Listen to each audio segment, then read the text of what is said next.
भद्रं कर्णेभिः शृणुयाम देव भद्रं पश्येम यक्षयजत्र स्थिरैरङ्गैस्तुष्टवागुंसस्तनूभिर्वशेम देवहितं यदायुः।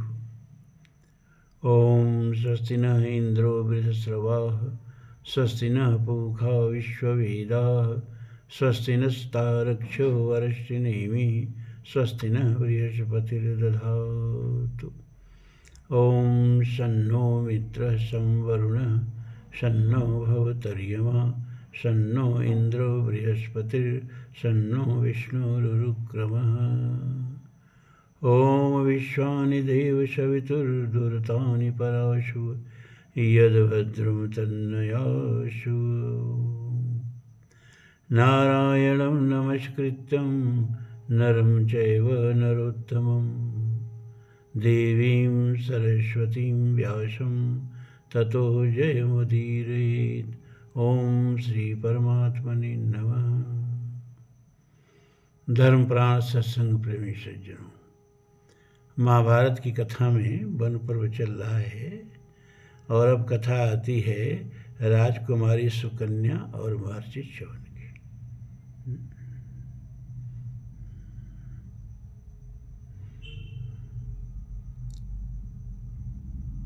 तो अर्जुन तो शस्त्र विद्या सीखने के लिए और दिव्यास्त्र प्राप्त करने के लिए इंद्रलोक की यात्रा पर हैं। बचे 4 पांडव ब्राह्मणों के साथ ऋषियों के साथ वन में रह रहे हैं। तो लोमस ऋषि के नेतृत्व में युधिष्ठिर जो है पूरे भारत की तीर्थ यात्रा पर निकले हैं। और पूरे भारत की तीर्थ यात्रा का इसमें वर्णन है। उस समय के बहुत से तीर्थ अब मिट भी गए हैं, अब नहीं हैं। तो लोमस ऋषि के साथ तीर्थ यात्रा करते करते एक जगह ही पहुँचते हैं। तो लोमस ऋषि युधिष्ठिर जी से कहते हैं, राजन, यह महाराज शर्यात का यज्ञ स्थान है। यहाँ कौशिक मुनि ने अश्विनी कुमारों के सहित स्वयं ही सोमपान किया था। इसी स्थान पर महान तपस्वी च्यवन मुनि इंद्र पर कुपित हुए थे और उन्हें स्तंभित कर दिया था। और यही उन्हें पत्नी रूप से राजकुमारी सुकन्या की प्राप्ति हुई। तो स्वाभाविक है युधिष्ठिर की जिज्ञासा, उत्सुकता जगी कि जाने कि महाराजा शर्यात कौन थे, ये सुकन्या कौन थी और च्यवन ऋषि ने इनको पत्नी के रूप में कैसे प्राप्त किया। तो ये सारे प्रश्न जो हैं वो लोमस ऋषि से पूछते हैं। तो लोमस ऋषि ये सुकन्या और च्यवन ऋषि का वृत्तांत बताते हैं।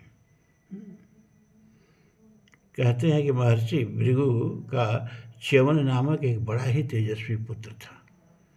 भृगुवंशी थे च्यवन ऋषि और इस सरोवर के किनारे वो तपस्या करते थे।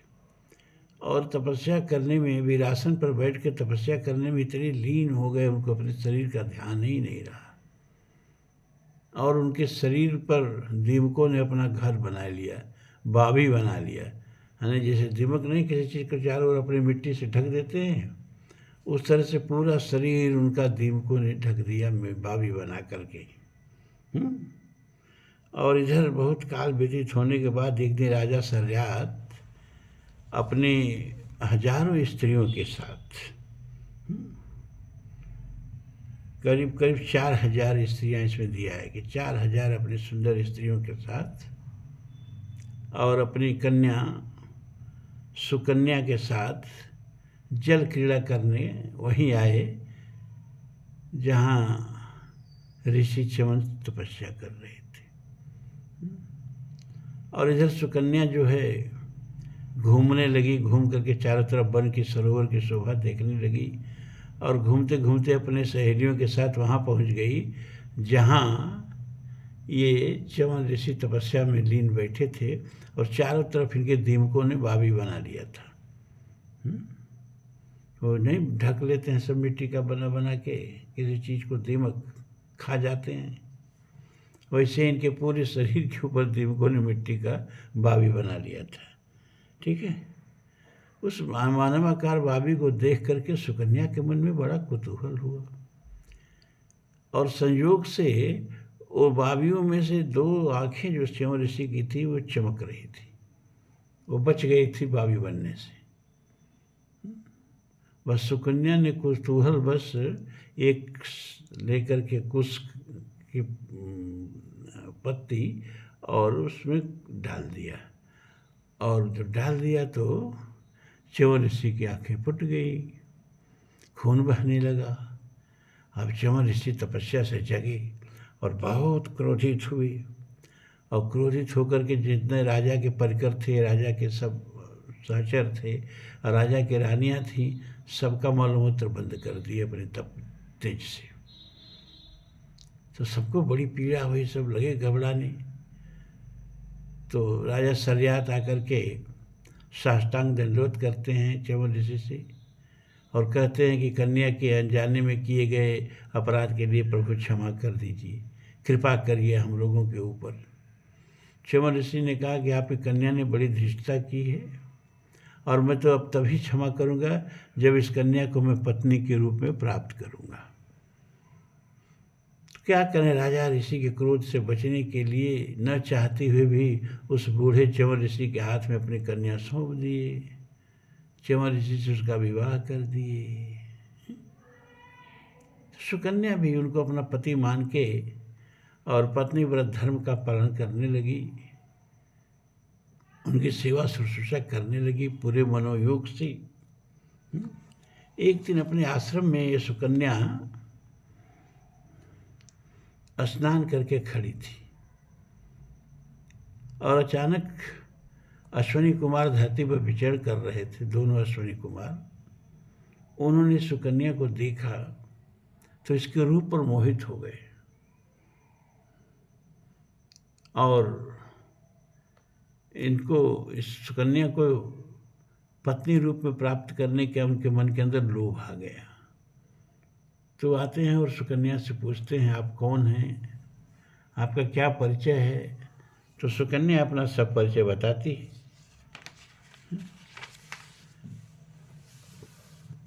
तो सुन करके उनको बड़ा कष्ट होता है कि इनका पति इतना बूढ़ा है।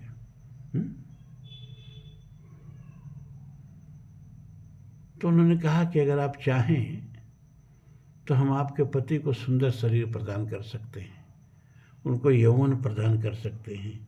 भाई वो देवताओं के वैद्य तो थे ही, और दवा के बल पर कुछ भी कर सकते हैं।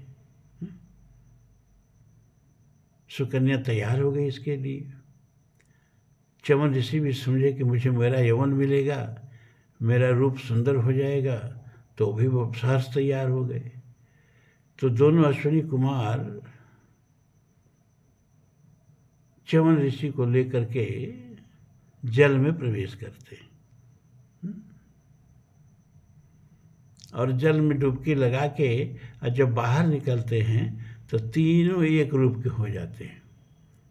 जो तो अश्विनी कुमार खूब सुंदर होते, देवताओं में सबसे सुंदर वही हैं।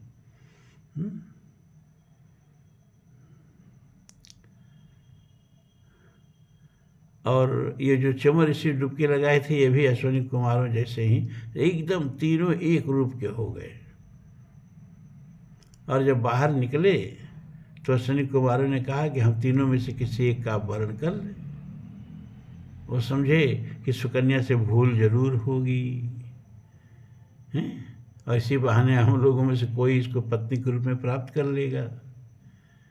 लेकिन सुकन्या ने अपने पातिव्रत धर्म का स्मरण किया और गौर से देखने लगी। तो तीनों में से दो की परछाई पृथ्वी पर नहीं पड़ रही थी। देवताओं की परछाई नहीं पड़ती है, क्योंकि हम लोगों की तरह हाड़ मांस का रूप भले ही हो, हाड़ मांस का शरीर नहीं होता है। चिदा आनंदमय देह तुम्हारी, जड़ तत्व नहीं होता है उनके विग्रह में, तो छाया ही नहीं पड़ती है। और दो के जो थे वो पैर जमीन पर नहीं पड़े हुए थे, जमीन से थोड़े उठे हुए थे। सुकन्या पहचान गई कि यही दोनों अश्विनी कुमार हैं, और ये तीसरा जिनकी छाया पड़ रही है और जिनके पैर जमीन पर पड़ रहे हैं, यही हमारे पति हैं। तो उसने अपने पति का वर्णन कर लिया और अश्विनी कुमार लोग ठगे से रह गए, चले गए। जब राजा च्यवन जी को पता, ये क्षमा करें, सरियात जी को पता चला मेरा दामाद जो है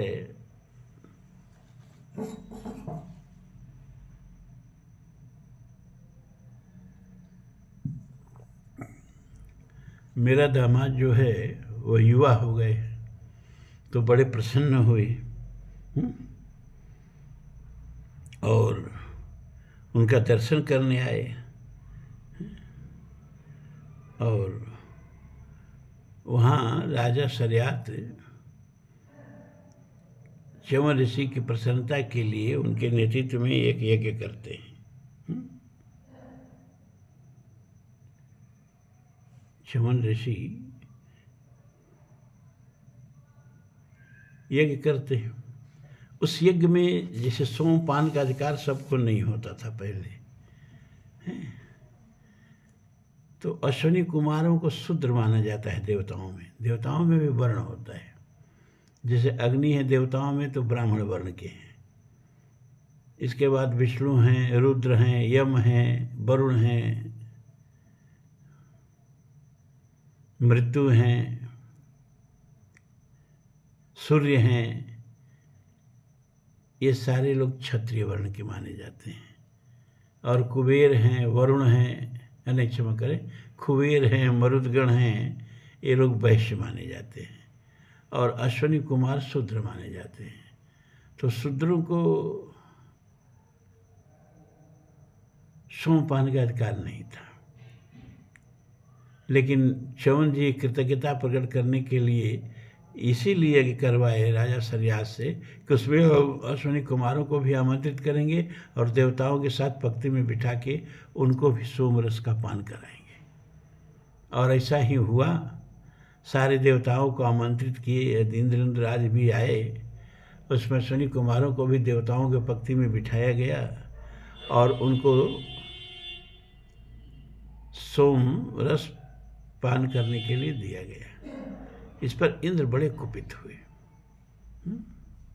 और उन्होंने इसका विरोध करने के लिए च्यवन ऋषि पर वज्र से आक्रमण करना चाहा। उनका जो शस्त्र है वज्र, उससे उन पर आघात करना चाहा। तो च्यवन ऋषि ने उनको स्तंभित कर दिया। उनका हाथ जहाँ का तहाँ रुक गया। और इसके बाद यज्ञ कुंड से मंत्र से उन्होंने एक मद नामक दैत्य पैदा किया। और वो दैत्य बहुत विराट रूप धारण करके और इंद्र को निगलने के लिए दौड़ा। तो इंद्र प्रार्थना करने लगे, शरणागत हो गए। तो च्यवन ऋषि ने उस मद नामक दैत्य को शांत किया और इंद्र का स्तंभन समाप्त किया। तब से अश्विनी कुमारों को भी देवताओं के साथ यज्ञ में भाग मिलने लगा, नहीं तो पहले नहीं मिलता था। और इनको भी सोमपान का अधिकार मिलने लगा। इस तरह से ये च्यवन का और सुकन्या की कथा का समापन होता है। थोड़ा इसमें बहुत विस्तार से है, तो उतना विस्तार में जाने की जरूरत नहीं है। अब राजा मंधाता का वृत्तांत आता है वन पर्व में। महाराज युधिष्ठिर ने पूछा, ब्राह्मण राजा योनाश के पुत्र नृपश्रेष्ठ मंधाता तीनों लोकों में विख्यात थे। इनका जन्म किस प्रकार हुआ? राजा योनाश के पुत्र थे मंधाता। तो लोमस ऋषि बताते हैं कि राजन योनाश से इक्ष्वाक वंश में उत्पन्न हुए थे। उन्होंने 1000 अश्वमेध यज्ञ किया और बड़ी बड़ी दक्षिणाएं ब्राह्मणों को दी। अर्बुद अर्बुद गायें ब्राह्मणों को दक्षिणा में दी। पहले समय में जैसे आज जिसके पास जितनी अधिक कारें हैं, है ना, वो बड़ा आदमी समझा जाता है। पहले वैदिक काल में शक्ति के 2 पैमाने थे। जिसके पास जितनी गौएं होती थी वो उतना समृद्ध समझा जाता था, और जिसके पास जितने अश्व होते थे उतना शक्तिशाली समझा जाता था। तो वैदिक काल में ये 2 ही धन सबसे प्रधान धन थे। क्या? घोड़े और गायें। जितनी गायें उतना ही आदमी धनी समझा जाता था। लोग सहस्रों सहस्रों गायें दान दे देते थे ब्राह्मणों को, और दान ही नहीं देते थे, सोने से उनके सींगों को मढ़ करके और सोने का चवर उड़ा करके दान करते थे। तो बहुत बड़ी बड़ी दक्षिणाएं ब्राह्मणों को इन्होंने दी। एक बार महर्षि भृगु के पुत्र ने उनसे पुत्र प्राप्ति के लिए यज्ञ कराया।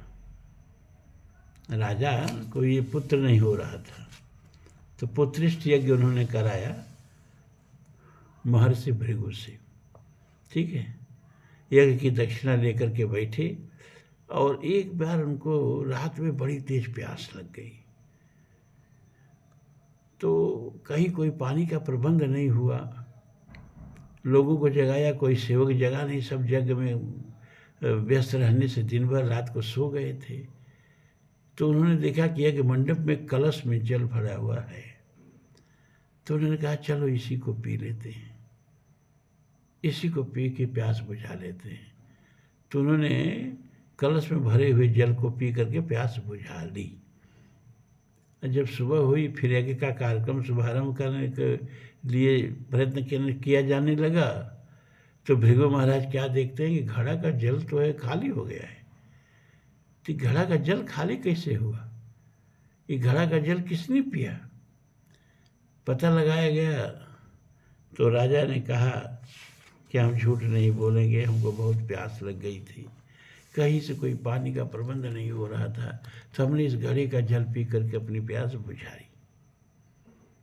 भृगु ने कहा महाराज, ये घड़ा का जल था ना, ये अभिमंत्रित था, मंत्र से अभिमंत्रित था, और जिसको आप पिला देते जिस औरत को, उस औरत को गर्भ होता, उससे पुत्र पैदा होता, और वो जल आपने पी लिया, तब आप ही को गर्भ धारण करना पड़ेगा और आपके कोख से ही पुत्र उत्पन्न होगा।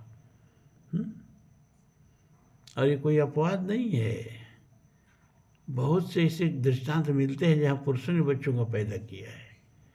कोई छोटी कथा इसको मत समझिएगा आप लोग, आज भी ऐसे बहुत से दृष्टांत हमने पढ़े हैं पत्रिकाओं में। तो आपको ही गर्भ धारण करना पड़ेगा। तो बड़ा दुखी हुए महाराज, ये क्या हमको सजा मिल रही है, लेकिन अब करें तो क्या करें, जल पी लिए थे मंत्राभिषिक्त, तो अब उनको तो पुत्र पैदा करना ही था। तो उनको जब गर्भ हुआ और उस गर्भ से उनका पेट, जैसे सिजेरियन बेबी होता है ना, तो उनके पेट से, पेट इसमें लिखा है पेट फाड़ के, पेट फाड़ के मतलब क्या, वही जो आजकल सिजेरियन बेबी पैदा होता है, तो उनको पेट फाड़ के बच्चा पैदा हुआ।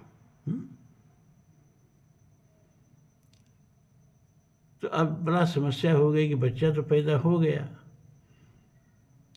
लेकिन इसको दूध कौन पिलाएगा, किम धाता, कौन इसका धारण करेगा, कौन इसको दूध पिलाएगा।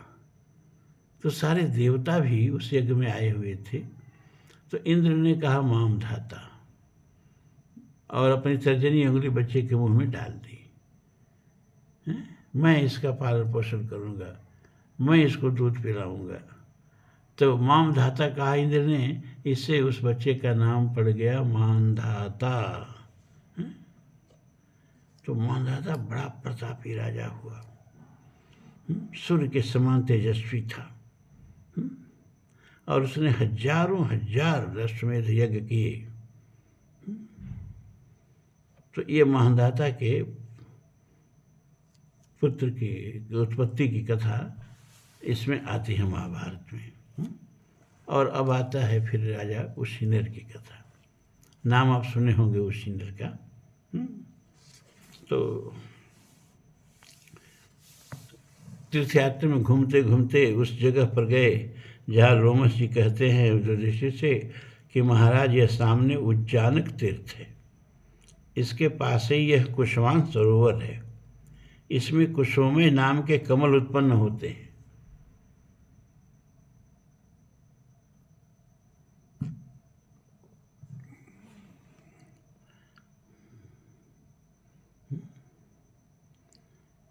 और ये यमुना की ओर से आने वाली जला और उपजला नाम की जो नदियां हैं, इन्हीं के तट पर ज्ञान अनुष्ठान करके राजा उशिनर इंद्र से भी बड़े हो गए थे। लोमस ऋषि से सुनाते हैं राजा उशिनर का वृत्तांत। इंद्र ने बाज का और अग्नि ने कबूतर का रूप धारण किया। अब इंद्र को तो किसी की भाई बढ़ोतरी देखी नहीं जाती है, और इतने बड़े बड़े यज्ञ महाराज उशिनर किए कि इंद्र को इनसे ईर्ष्या होने लगी। तुलसी ने भी मानस में इनका स्वभाव लिखा है कि ऊंच निवास नीच करतूती, देख न सकहि पराई विभूति।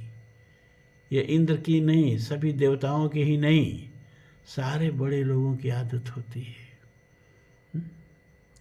वो ईर्ष्या से भरे होते हैं, अपने से आगे किसी को देखना नहीं चाहते हैं। बिल गेट्स से जब आगे निकल गए एलन मस्क, तो बिल गेट्स को कितनी पीड़ा हुई होगी। और अंबानी से जब आगे निकल रहे हैं अडानी, तो अंबानी को कितनी पीड़ा हो रही होगी। यह हर व्यक्ति की बड़ी विचित्र हालत है कि अपने दुख से उसको उतना कष्ट नहीं होता है जितना दूसरे के सुख से होता है। जब काहू की देखई विपत्ति, तो सुखी हो ही मानव जग नृपति। और जब काहू की सुनई बड़ाई, तो सांस ली जन जोड़ी आई। ये एक मनोवैज्ञानिक सत्य है। इंद्र पर यह सबसे ज़्यादा घटित होता है। तो जब इंद्र ने देखा उशिनर महाराज, तो अब लग रहा है कि हमसे भी बड़े होंगे, हमारा इंद्रासन ले लेंगे। तो उन्होंने कहा चलो इनको धर्म भ्रष्ट किया जाए।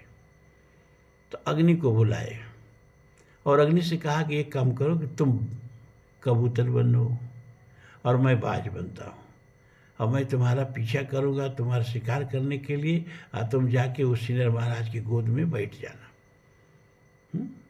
और फिर अब हम देखेंगे कि उशिनर महाराज उस धर्म संकट से कैसे निवृत्त होते हैं। मुझको अपना आहार प्राप्त करने का धार्मिक अधिकार है, हम इसका दावा करेंगे, और शरणागत की रक्षा करना उनका धार्मिक अधिकार है। और ये दोनों अधिकारों में जब युद्ध होगा, मतलब दोनों अधिकारों में जब विरोध होगा, तो अगर महाराज गलत निर्णय करेंगे तो धर्म भ्रष्ट हो जाएंगे और उनका सारा पुण्य वहीं खत्म हो जाएगा।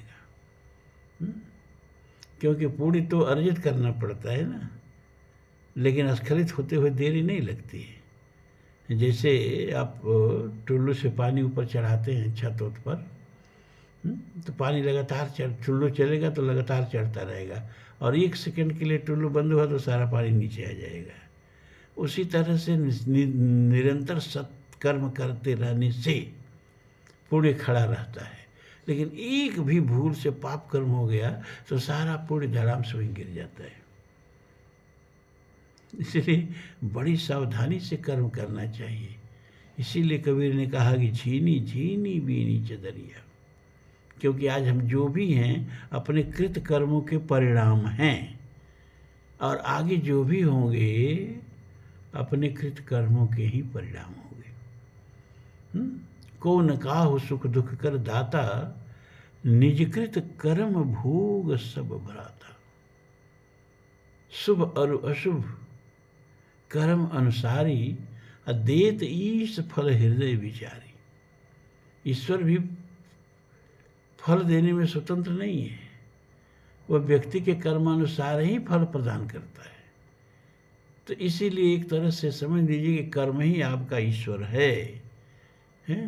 संभाल के कर्म करेंगे तो कर्म पर अच्छा परिणाम देगा। अवश्य भोक्तव्यम कृतम कर्म शुभाशुभम, जो कर्म किया गया उसका फल चाहे जितनी बात भोगना पड़े, चाहे जितने जन्मों बाद भोगना पड़े, लेकिन कृत कर्म जो है बिना फल दिए उसका नाश होता नहीं है, बिना भोगे उसका नाश होता नहीं है। तो इंद्र अपना एक षड्यंत्र रचे, अग्निदेव को कबूतर बनाया, अपने बाज बनाए और लगे हुए उनका पीछा करने। और वह जो कबूतर थे वो भागते भागते महाराजा उशिनर जहाँ बैठते थे उनके गोद में आके छिप गया। तो बाज बने इंद्र ने कहा, महाराज मैं बहुत भूखा हूँ और ये मेरा भोजन है, प्रकृति ने ये व्यवस्था की है, और आप हमारा भोजन अपनी गोद में छिपा लिए हैं, ये उचित नहीं है। तब तो मैं भूखों मर जाऊंगा, और जब मैं भूखों मर जाऊंगा तो मेरा परिवार मेरे मर जाने के बाद वो भी आत्महत्या कर लेगा। तो बहुत सारी आत्महत्याओं का आपको दोष पड़ेगा एक कबूतर की जान बचाने के लिए, और वह भी हमारा भोजन है, उसको आपको बचाने का कोई अधिकार नहीं है, हैं? राजा ने कहा, देखो भैया, शरणागत कहूँ जे तजय हित अनहित अनुमान, ते नर पावर पापमय तिन्हें बिलोकत हान। भगवान ने कहा रामचरितमानस में, भगवान राम ने, शरणागत कहूँ जे तजय, तो ये हमारे शरण में आ गया है, और हम क्षत्रिय हैं। शरण में आने हुए की रक्षा करना, क्षतात त्रायते इति क्षत्रिय, जो आहत की क्षतात की रक्षा करे उसको क्षत्रिय कहते हैं।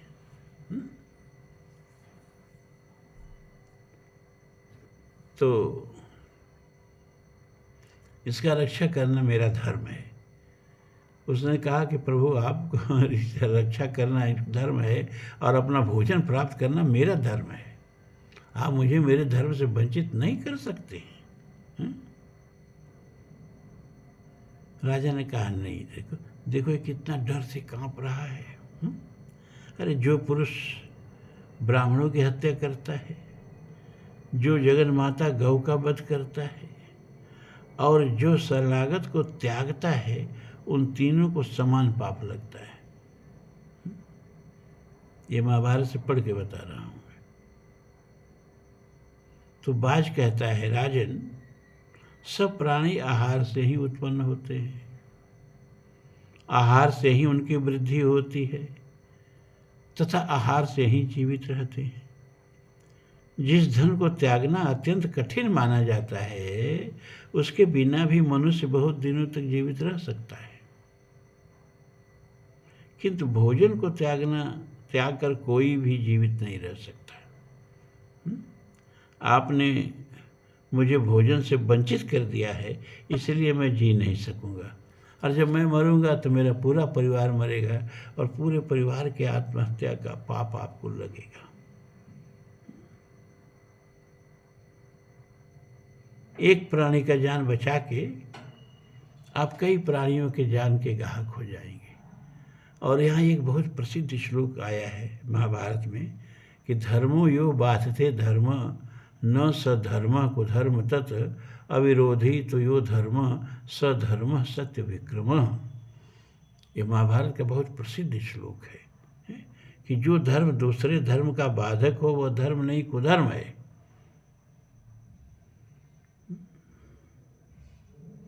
धर्म तो वही है जैसे किसी दूसरे धर्म का विरोध न हो। जब दो धर्मों में विरोध हो, वहाँ छोटे बड़े का विचार कर जिसका किसी से विरोध न हो उसी धर्म का आचरण करें। तो आपका धर्म है शरणागत की रक्षा करना, और मेरा धर्म है अपना भोजन, अपना आहार प्राप्त करना है। तो आपका धर्म हमारे धर्म में बाधा पड़ रहा है, हमारे भोजन में, हमारे आहार में बाधा पड़ रहा है, इसलिए आपका धर्म कुधर्म है। धर्म वही है जो दूसरे धर्म में बाधा न पहुंचावे। लेकिन अगर जब दो धर्म आमने सामने खड़े ही हो जाएं, तो हमें ये देखना चाहिए कि किस धर्म का पालन करने से कम नुकसान होता है। तो अगर आप अपने धर्म का पालन करेंगे, इस कबूतर के प्राण की रक्षा करेंगे, तो मैं मर जाऊंगा और मेरा पूरा परिवार आत्महत्या कर लेगा। और अगर आप अपना धर्म छोड़ देंगे, कबूतर को हमको दे देंगे, तो केवल एक प्राणी मरेगा। और आप अपने धर्म पर दृढ़ रहेंगे तो मेरा पूरा परिवार साफ हो जाएगा। अब आप सोच लीजिए कि क्या करना उचित है, क्या करना नहीं उचित है। उस नर ने कहा कि भाई ये देखो, तुमको भूख ही लगी है ना, इस कबूतर से कोई तुम्हारा मतलब व्यक्तिगत तो विरोध है, बैर है नहीं। का नहीं महाराज, मैं तो भूखा हूँ, और अब मुझे मांस के बदले में मांस मिल जाए, मेरा पेट भर जाए, तो मुझको कबूतर से क्या लेना देना है। तो उन्होंने कहा कि मैं तुमके क्या भोजन का प्रबंध कर दूँ, बताओ, तुम इस कबूतर का जान बख्श दो। तो बाज बने हुए इंद्र ने कहा कि महाराज, इस कबूतर के मांस के बराबर आप मुझे अपना मांस दे दीजिए, मैं संतुष्ट हो जाऊंगा। उसी ने सोचा बेचारा पाव भर का कबूतर है, चलो भाई पाव भर मांस ले जाओ मेरा,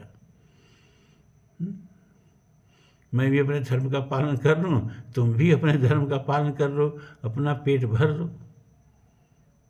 तो राजा ने तराजू मंगाया, तराजू के एक पल्ले पर कबूतर को रखा और एक पल्ले पर अपने जंघा से मांस निकाल करके, अंदाजन कि कबूतर से ज़्यादा ही हो जाएगा, पल्ले पर रख दिया, दूसरे पल्ले पर। लेकिन वो कबूतर तो कबूतर था ही नहीं, वो तो अग्नि थे वो तो पलड़ा उसका तनिक भी जमीन छोड़ा ही नहीं। राजा को बड़ा आश्चर्य हो गया, अपना मांस चढ़ाते रहे, लेकिन कबूतर का पलड़ा जो था उठता ही नहीं था। तो अंत में हार करके राजा उसी ने स्वयं पलड़े पर बैठ गए, लो वो पूरा खा जाओ। तो अब तो इंद्र को प्रकट होना पड़ा, अग्निदेव को प्रकट होना पड़ा। हाथ जोड़ के उन्होंने कहा, महाराज क्षमा करें, हम लोग आपके धर्म की प्रतीक्षा कर रहे थे और आप अपने धर्म के पालन में उत्तीर्ण हुए। तो इस तरह से महाराज उसीनर की कथा आती है। इसके बाद अब अगले स्टेप में अष्टावक्र के जन्म और उनके शास्त्रार्थ का वृत्तांत की कथा आएगी।